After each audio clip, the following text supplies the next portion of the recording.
Greetings. My name is Alaya Chadwick.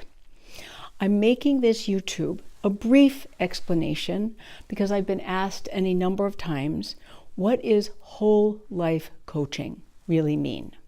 Now, when you spell whole, it's parentheses, W parentheses, H-O-L-E. It's a kind of a pun, kind of play on words, because as Anne, one of my senior teachers, says, we fall in our holes to find our wholeness, to live a holy and sacred life. And at the bedrock of whole life coaching is that statement and something called the wisdom way. Now, I'm going to do kind of a compare and contrast. So on this side, I'm going to say the wisdom way or whole life coaching approach, and more traditional, which is not bad, but I want you to know a couple of the differences. If you decided you wanted to reach a whole life coach, you would call the Whole Point Institute. You can go to the website www.sanctuarynh.com, sanctuarynh.com. The NH stands for New Hampshire. In any event, there's actually a building. This is not just a virtual place, and there's lots to discover. But go to the website and you can read more. But this is the point of this YouTube.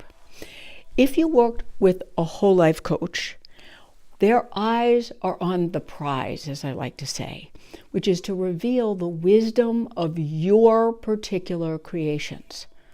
Whole life coaching is not based on any kind of diagnostic approach, a typological approach, or any kind of cookie cutter kind of approach. It is not pre-designed. In traditional work, which again, I want to say I'm trained, I have 2 master's degrees, 40 years experience, but in more traditional therapeutic work, there is the use of diagnosis, there is a typological emphasis, there is a slight pathological, sometimes, viewpoint, so there is a cookie cutter shape that they kind of fit people into. In whole life coaching, we do not do that. Second difference, in whole life coaching, you'll often hear your whole life coach say, well, if it were my whole, I might do this. What's true for you? The apprentice, that's what we call someone that we're working with in whole life coaching. They're an apprentice, just like if you wanted to become an electrician, you would be an apprentice to a master electrician. We want to empower somebody in whole life coaching. You're an apprentice to that mentor or coach so that you ultimately can do your own spiraling when you fall into a hole. That's the point. That's why I called it the Whole Point Institute. In any event, in more traditional work, it is less an emphasis on education of how to do the exploration. There's more emphasis of let's adjust and fix what's going on. But it doesn't necessarily mean that you, the client, are going to leave being able to do it for yourself in 10 years. I personally, in whole life coaching, and we have a number of people, and it's been developed over the course of 2001, since 9/11, this approach to working with people is based on empowerment, it's education, and it's also, here's the third difference that I want to emphasize, is the intersection of psychology, which is our humanity, and spirituality, which is the animating factor.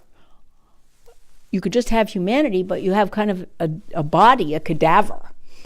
In the intersection point of psychology and spirituality, that's where transformation happens.